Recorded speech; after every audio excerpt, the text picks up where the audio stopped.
Ahead on American Sunrise, is today the day? The House expected to vote to end the government shutdown this afternoon. Will there be any last-second roadblocks, or will it get to President Trump's desk? Georgia Congressman Rich McCormick joining us in moments to discuss. Plus, family feud. Georgia Congresswoman Marjorie Taylor Greene loves President Trump, but has not been a fan of some of his recent moves. And now the president says MTG has lost her way. We're going to take a closer look at that family feud. And later, BBC you in court. President Trump threatening to sue the BBC for $1 billion over selective edits to his January 6th speech. As the Brits might say, this thing has gone a bit pear-shaped for the BBC. Their response ahead, those stories, much more. American Sunrise starting on a hump day right now. Good morning, America. Welcome to American Sunrise. Whether it's culture, we have breaking news to share with you. Politics. President Trump is joining us live now from Florida. We've got you covered. This is what it looks like to be a patriot. We have to protect the American family. The American dream is still alive. I'm David Brody. I'm Terrance. And I'm Dr. Gina. All right, good morning, everybody. I'm Dr. G. We are live with you from the Palm Beaches. Let's bring in David Brody in Washington, D.C., and Terrance Bates in our Denver newsroom. Good morning, guys. Good morning, G. T.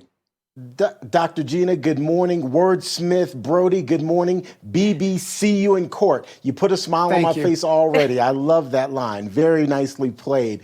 Hey, guys, look, I want to bring your attention to this Fox News headline, which says, bill to end the government shutdown survives key hurdle before the House-wide vote. We've been mentioning it all morning, and we'll continue to mention it. The Rules Committee did advance that bill, and now the full House is expected to vote on the bill to reopen the government at some point in time later today, of course.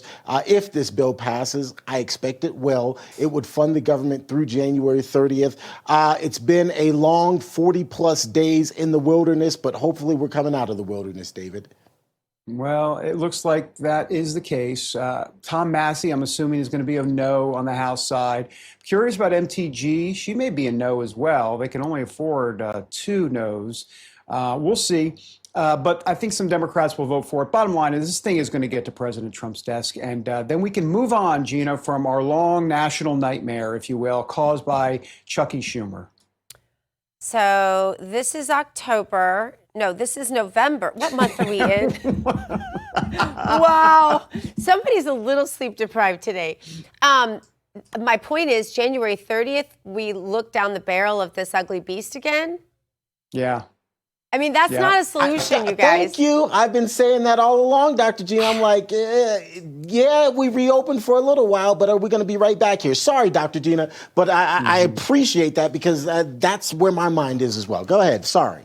I just really feel like we should have had the actual conversation, the actual debate with the Democrats very, very publicly across every news media we could get our hands into to say this has to be about the debt. This has to be about reduction of the size of government and America first.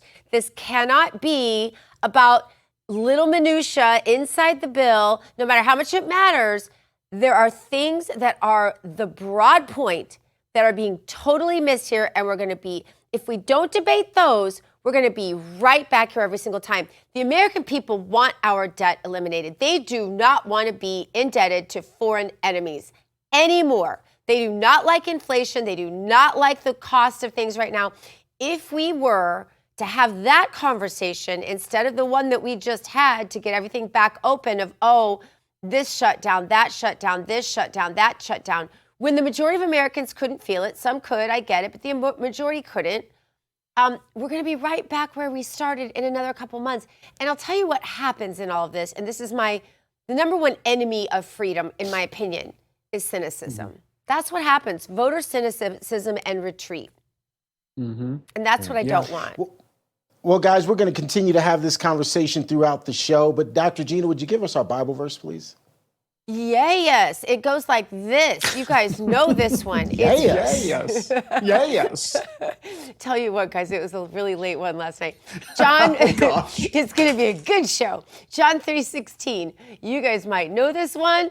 It's one of the oldies but goodies. For God so loved the world, he gave his son, his only begotten son, there we go, so that whoever believes in him should not perish, but should have eternal life.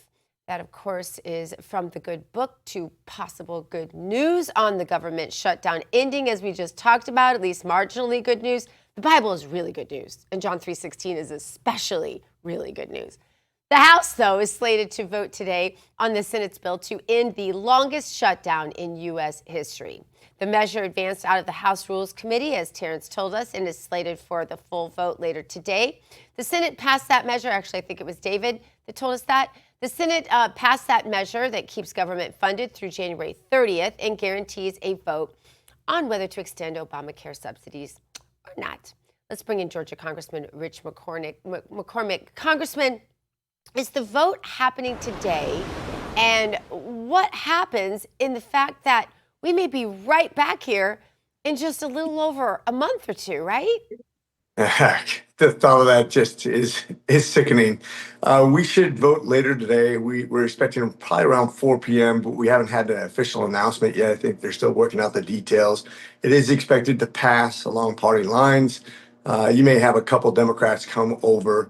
I do believe what you just said about the debate is actually very germane to what we're trying to get long term. It's very ironic when you have the Freedom Caucus talking about a 1-year CR and the Democrats talking about shutting down the government. It's like opposite day or something. It's just a bizarre time in politics. But we need to debate what this is all about to begin with. This is about healthcare, the most expensive spending item in government, the most expensive thing that American families have every year. As a matter of fact, one of the guys, Warnock, and another guy, Ossoff, both in Georgia, both in vulnerable Senate seats, need to come to the table and debate this. I'll debate with both of them at the same time with one hand tied behind my back. I'm an ER doc. Let's have this debate about healthcare, the second most expensive thing to all businesses in America. They think that it's all about this, but since the Affordable Care Act, we have had an increase in premiums of almost 90% on average. Since the Affordable Care Act, the profiteering by big pharma, big insurance companies had gone up by about 230%. Since the big Affordable Care Act, we've had nothing but grief for all people who consume medicine. It's been horrible. Your deductibles, your co-pays, it's just been a disaster. So, Congressman, that leads us to a debate about what's next on health care and what the Republican plan is exactly. I know there's certain bills out there and everybody's got an idea. There's fresh reporting this morning that President Trump is going to get actively involved in this. I'm curious to get your take as to what you think might come out as a Republican plan regarding this idea of extending the Obamacare subsidies. Okay, there's a lot of folks that are not for that. There are some Republicans that are for it, but what is the Republican plan instead? So the worst thing you could do is keep on going towards government subsidies, government control. It's what's forced the price point up to begin with. If you look at the history of medicine, the more government gets involved, the more expensive it gets. You can throw all the money you want at it, but remember that money comes from somewhere. Usually it's going to come from the backs of our children as they pay interest on that money. This is not free stuff, guys. They got to print that money because that's the only way they can come up with $1.5 trillion, which is about $300 billion is going to be spent on illegal immigrants. We have so much to talk about, and I hope the speaker and the president look to the right people to solve this, because otherwise this can go sideways. Because the government typically, when they get involved, once again, it becomes more inefficient, more ineffective, and more expensive. That's just the government way. We drive it towards competition. We can really fix this permanently. We have about $1 trillion of waste. $1 trillion. That's the size of the Korean economy, the entire GDP per year in just healthcare in just America. It's a $5.7 trillion industry per year. We got so many things to fix. It's unbelievable. Just a quick follow-up. So there is no, real quick, just a quick, I'm sorry, go ahead, just a David, quick follow-up. So there isn't a Republican plan at this point, or at least one that anybody's coming together on, correct? Just double checking that. Well, to be honest, we have more bills on this than we have congressmen. We have 127 just in the doctors caucus, which I belong to, which only has 14 members. We just honed down on 3. I said, please, can we just vote on the top 3 things? Bring it to the speaker. Let's get something. Let's get a bite out of the apple. Let's eat this elephant one bite at a time. But let's get started. We haven't had a consensus yet, and that's probably why the president's going to have to get involved. I just hope he turns the right direction.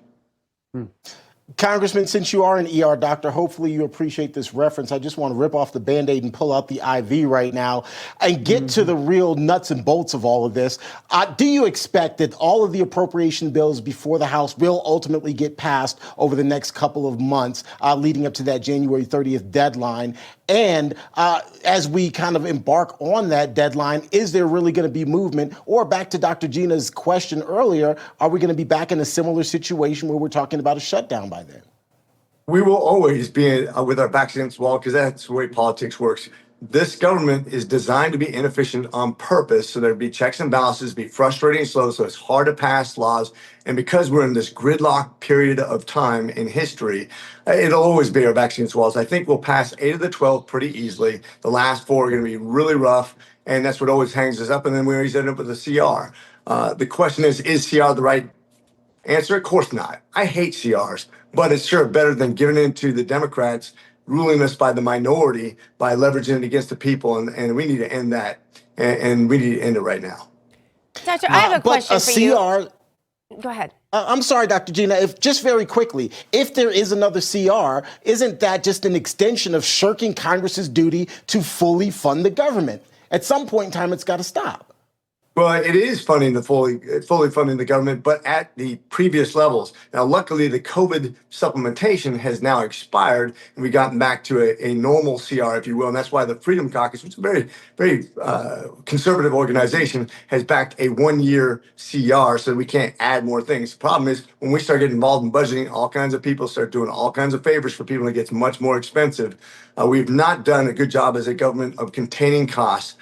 Costs go up year by year by year. Yeah. We haven't done anything for Medicare, Social Security, which will go bankrupt. This next presidency, not this presidency, but next presidency will almost certainly mathematically go bankrupt with automatic cuts, or we won't let those things happen and we'll just increase our debt even more. We need to do something to shore those up as well. Congressman, you mentioned that there are lots of bills that are ready to replace Obamacare, but do we really need a bill? I mean, sometimes isn't repealing something just the best answer and leaving it to the free market rather than writing in a bunch of laws that people can just manipulate?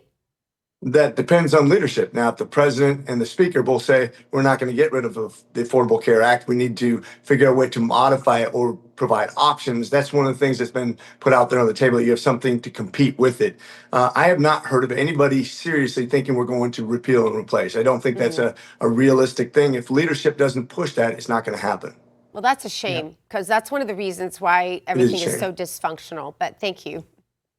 Yeah, that's just the honest reflection. I hate it. Yeah. I have a lot of great ideas. I wish I was put in charge for a day as king, but unfortunately we don't have kings here. We just have a democracy, a republic, something that's very inefficient, but it's the way it's been designed on purpose. Yeah, it's so hard to repeal. It's so hard to repeal once it's codified into law. I mean, good luck with that. So that's a shame. Really difficult. That's a shame.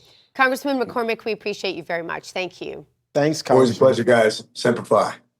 All right, coming up, we check out the hottest headlines from the RAV Newsroom with T. Bates. Also later, China is now cracking down on chemicals being sent out to the U.S., Canada, and Mexico that could be used to make fentanyl. How crucial is this? We're going to ask the former DHS advisor ahead on American Cinema.